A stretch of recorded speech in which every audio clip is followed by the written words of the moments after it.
Hello, everyone. This is Loose Canons with Reuben, Patrick, and Basil. Take two. We're going to be discussing Jafar Panahi's This Is Not a Film from 2011.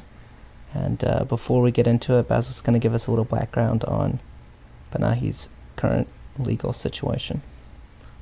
Okay, so he talks about it a little bit in the film. He was prepping. I was a little unclear. He's either prepping or beginning filming on a film called Return about the Iraq-Iran war and someone who'd fought in that. And then the government broke up the filming and arrested Panahi, and when they sentenced him, they said 6 years in prison and 20-year ban on filmmaking and film anything film related. He can't do interviews. He can't leave the country. He can't write screenplays, anything like that. And so since then, he has gone to appeals, and I think the eventual conclusion of the appeals is that he's under a kind of house arrest where he can go to certain places, but there's kind of a supervision, or it's very limited where he can go, but he definitely can't leave the country still, and the ban on filmmaking is still in effect. So for the next 20 years, presumably, he won't be able to make films. The only thing that didn't happen, which I think was probably partially due to this film and other international interests in it, is that he did not have to actually go to prison, which I guess is good. But I don't know if he would have almost preferred it the other way around, because in the film, the lawyer he talks to thinks that the ban on filmmaking will be lifted, but that he will have to serve some prison time. So I'm not sure for a guy like him whether or not it would have been better to go to prison for a couple of years, but then get to go back to making movies, or not go to prison and never make movies again, potentially, because he is fairly old. Who knows if he'll live for the next 20 years. So in this film, he's invited a friend of his who's a documentary filmmaker over, and the idea of the film is he's going to read and act a script that never got to be produced because of the ban, and they're just going to be at his apartment discussing it. What were you going to say, Patrick? Oh, I was going to say, this is, I kind of knew this was going to happen with this film. When I saw it, while watching it, I was kind of bored with a lot of the things that were going on, but I knew as soon as I started talking about it, it was going to get a lot more interesting to me, and the more I guess the more outside information I have in the film, the more interesting it seems to me. It's one of those ones where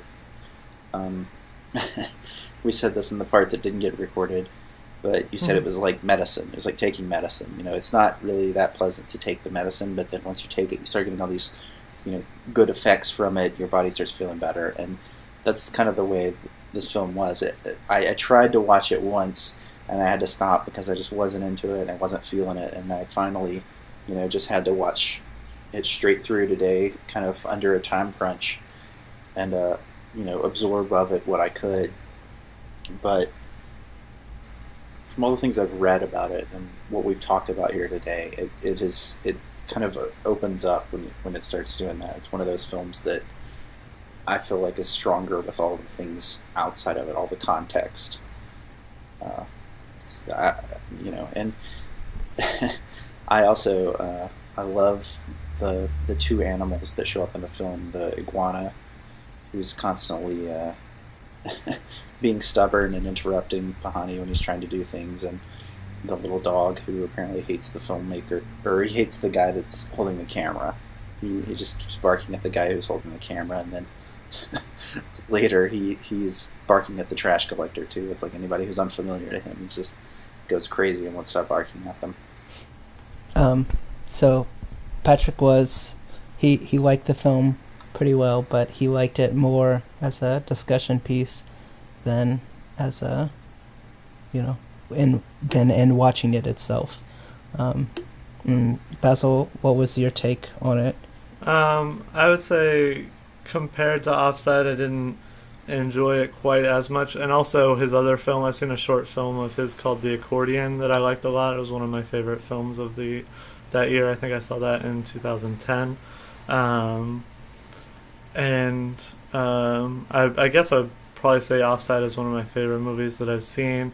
And I think for me, the difference is mostly something to do with the fact that Offside is kind of blurring the line a little bit between what's documentary and what's fictional, and there's something kind of interesting about that dynamic of a bunch of girls being at an actual football game that they're not supposed to be at, and even though they're playing characters, Panahi's still technically breaking the law by having them there to shoot the film because they're not supposed to be there. And then the narrative of the film is about how women aren't allowed at the...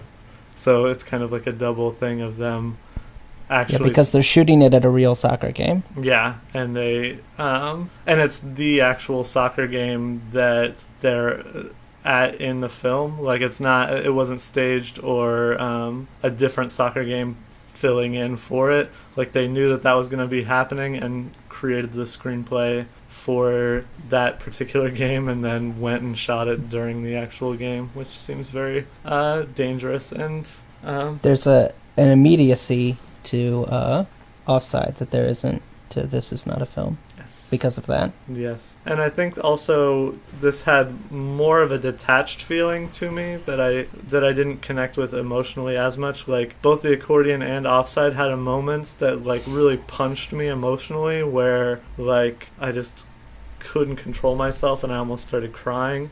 And this didn't have that same appeal to me. It felt definitely more distanced for whatever reason.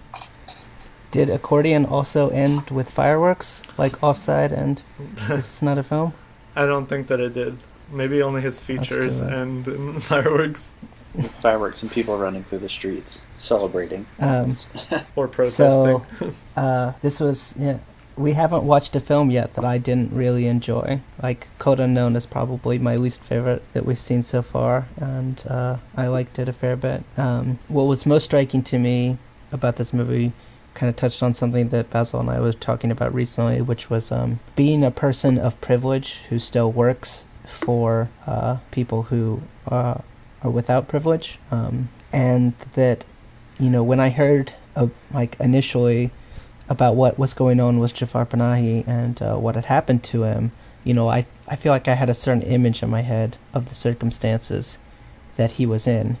And, you get to see his... I won't say palatial, but quite expansive and luxurious apartment that he's under house arrest in. And, I don't want to belittle the situation that he's going through because especially someone who has a passion and really only wants to do one thing in their life, to have that, taken away from them is pretty devastating. But I like that he doesn't shy away from exactly what his circumstances are. He doesn't feel the need to play up the parts about it that are bad and play down the parts about it that aren't quite as bad. He gives an honest portrayal of the situation that he's in. And I think it ends up, because he does that, it makes the film sort of not about him in a way. He does a great job of deferring that his political commentary is still there, just like it is in Offside. But even though it is literally about him, it stands as part of a larger statement, along with all of his films. I think the title kind of gets this. I really love the title, even though it seems kind of didactic at first. Right. when you first say it, you're like, oh, This Is Not a Film. That's a really stupid name for a movie, but it's kind of a great way to point out, like, I guess, invisibility or gap or an absence. Like, the idea is that he should be making films at this point under different circumstances, that there would be something here in his oeuvre if he weren't being held with these spurious... And also, I think that the film has kind of almost like a jokey quality to it. Like he's saying that to the people who have banned him. Like, no, don't worry, this isn't a film. I'm not breaking the rules. Yeah, there's sort of like three qualities to it. Like, there's the sort of, you could say, kind of serious quality that I was getting at. Then there's the sort of rationalization, like covering his own back quality that you're talking about. Like, this isn't a film, I'm not breaking the rules because it's, this is the equivalent of a home movie, basically. I invited a friend over and he filmed me, reading a script for an hour or so. A script that he had already written, so he hasn't broken that rule either. Yeah. And then I think there's, I've lost it. I feel like there's a third quality to it as well, but somehow I've momentarily blanked. If someone wants to start talking, I'm going to try to think what it is. I was going to say, I like the fact that he sort of gives over the reins of creation to others. He feels like he's not taking all the credit, and I think this might be the point that you were going to make, where he feels like he's not taking all the credit for the creation of his films. And there are a couple of scenes where he shows clips from some of his older movies, and he talks about how either the actors directed that scene with their specific actions, and he also talks about how the architecture in one of the scenes directed the action, in a way that he never could have planned for, or in a way that he never could have done himself.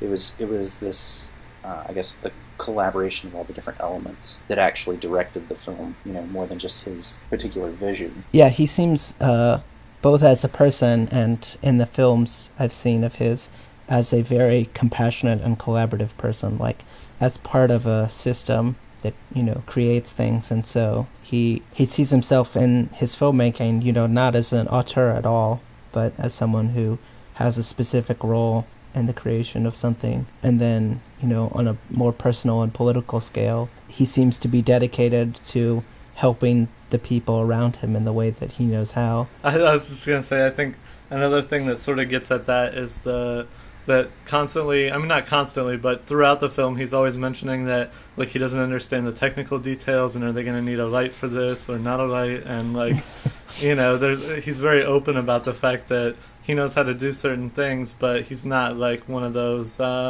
wonderkind, like, person kind of just could make an entire movie all by themselves if they wanted to, and, like, do everything and have it look professional and amazing. Yeah, and the clip from the mirror that he shows, I don't know if that's in the movie itself or if that's an outtake, because I haven't seen the mirror, where the young actress gets upset and she has to get off the bus and she takes off her costume, and he tells everyone to follow her and to just keep filming. What he's saying, some people would see that as, what's the word that I'm looking for? Exploitative? Exploitative, but the way that I read it, based, contextually with everything, is that he wanted her to make the decision for how this scene was going to go.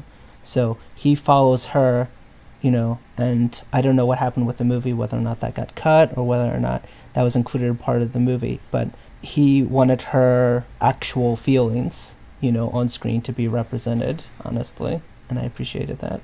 Yeah, of the two films of his that I've seen, this and Offside, it seems like his end point is always, he wants people to be celebrating. Like, he always wants to end on that, like, celebratory note where everybody's, sort of left the confines of the story and just gone out to have a big party together.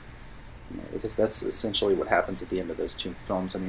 At the end of Offside, you see everybody's on that bus, and Iran wins the game, and everybody, just goes out of the bus and sort of out of the movie and just goes and celebrates in the streets. And in this one, he sort of leaves the house that he's supposed to be, under house arrest in, and he goes out to film the garbage man who, leaves the apartment as well, and sort of leaves the movie and goes out to celebrate with people who are, shooting fireworks. I remember the third thing, and what I think is the funniest about the title, is that when he's talking about it in the movie itself, I don't think he literally says this is not a film, but, he says things along those lines. He's kind of making a dig at documentary filmmakers, just a little bit.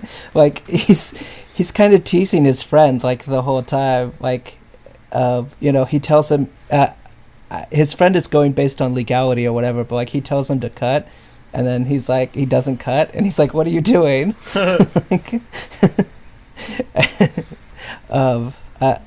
it was another one of the reasons why I sort of emotionally connected to the Jafar Panahi character. I'm doing air quotes right now that you guys can't see, Yeah. but that he's, he seems like I know their relationship, within an hour of, film, like really well. In fact, I know his relationship with sort of everyone that he interacts with, his wife, the lawyer. You get a real sense of his interest in people when he meets the iguana. I love his relationship with the iguana. I love that he's like, he tries to give him lettuce, and then because he won't take the lettuce, then when the iguana wants the cheese, he steals it from him. And then the iguana just crawls up the bookshelf, like the wall behind the bookshelf later, and they just like shoot the iguana crawling up the bookshelf wall. Yeah, I didn't realize that. It made me sort of nostalgic. For a little while when I was a kid, my mom had an iguana that was awesome and mean and like would try to hit you with its tail anytime you walked by it. But I was gonna agree with part of something that Reuben said, which was like the him kind of talking about the fraudulent nature of documentary. Like he talks about the earlier scene, which is the first scene of the movie, where he's like eating breakfast and making a phone call. And I noticed when I watched that there was like a kind of odd stiffness where he's trying to pretend the camera's not there but not doing a really great job of it because he's not really a practiced actor. And then later on in the movie he's talking to his friend and talks about how phony he felt that scene was.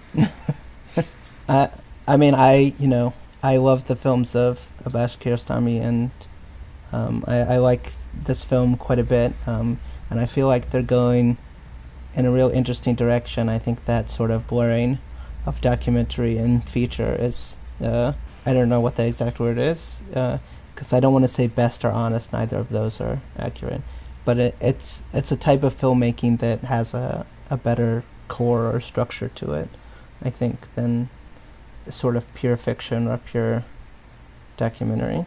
Yeah, I think that it's maybe a little more honest about the fact that documentary is inherently impure despite what people want to make it out to be. Like, the idea of documentary is sort of a fake concept because you can't exactly... I mean, just like the old adage that you can't really document something without changing it and trying to pretend that you're not changing it and that you're showing things as they really are is always kind of a little bit of a lie. So, like, there was a documentary movement that maybe Patrick has taken film classes more recently than me. He might be able to remember the name of, that involved the Maisels brothers. Verite. Is it just called Verite? I think so. I feel like there was another name for it. You're talking about like Frederick Wiseman and the Maisels. Yeah. And I think it's just called Cinema Verite. I think that's what it's... Okay. Sounds good to me. I thought Cinema Verite was for fiction films that looked like documentary films. But anyway, so there's that movement, and then there was kind of two eventual responses to it, and one is sort of the Michael Moore response, which was to just sort of make all the things about documentary that aren't realistic like really apparent. He makes his films in a way that they're very obviously structured, and he literally puts himself in the film so that you know that he is affecting the environment. And you could consider this sort of this type of filmmaking, the blending type, as a different response. And I far prefer this one. I agree with Basil that it recognizes that documentary filmmaking is not, reality, but I feel like the Michael Moore ones do that too, but I like this better because it recognizes what about it also is reality. So it recognizes where it fails, but it also takes, the things about documentary that are really powerful and integrates them into a more all-encompassing film model. I read somewhere, I think this wasn't even in like an article, this was in like the comments section of an article, the review of it on Slant Magazine, where somebody said that line that he says when he says why make a film why, I think it's like in the film it's translated as why make a film when you can just act out the script. But they said that that might be a mistranslation. Like he may have said it the other way around. Like, why read the script when you can just make a film? And it's like maybe more of him like kind of getting fed up with, you know, only being able to tell the script instead of film it. So I wonder, like, maybe if there is any other parts that the translation may be in question on. But Well, the emotional arc of the movie is, you know, they have this idea to read the script, and over the course of the movie he sort of abandons that idea because of his own frustration with, you know, he's not doing the thing that he loves, but he's near it, and it's sort of more frustrating for him to just to participate. Yeah. And that filming just a trash man talking about his sort of boring life and like being embarrassed about the kind of jobs that he has to do to go to school is like way more compelling than trying to reenact the script that he wrote. Yeah, I agree, and I think that's, you know, like, I definitely want to watch more Panahi films, but you know, go to sort of a cliche statement, like, he seems like the kind of guy you'd want to have a beer with, like. Definitely. He also looks a lot like comedian Todd Glass, which really distracted me during certain parts of the movie. Like, if you Google Todd Glass, they're like the same person almost. All right. I could just imagine, you know, like a lot of directors, like Kubrick or plenty of people, just like would just be the worst to hang out with. Oh my God, Todd Glass looks so much like him. That's true. Just put some glasses on. This is ridiculous. Just put some glasses on him. I'm looking. There's like Iranian Todd Glass. He looks like 70% like him, but there are certain angles, like of these pictures, where he looks 100% like him. yeah. That was when I first noticed it. Where like sort of when it's almost half profile, I was like, oh my God, it's Todd Glass. They should totally do like a really terrible Hollywood movie where they like switch him out. Do the Hollywood remake of This Is Not a Film.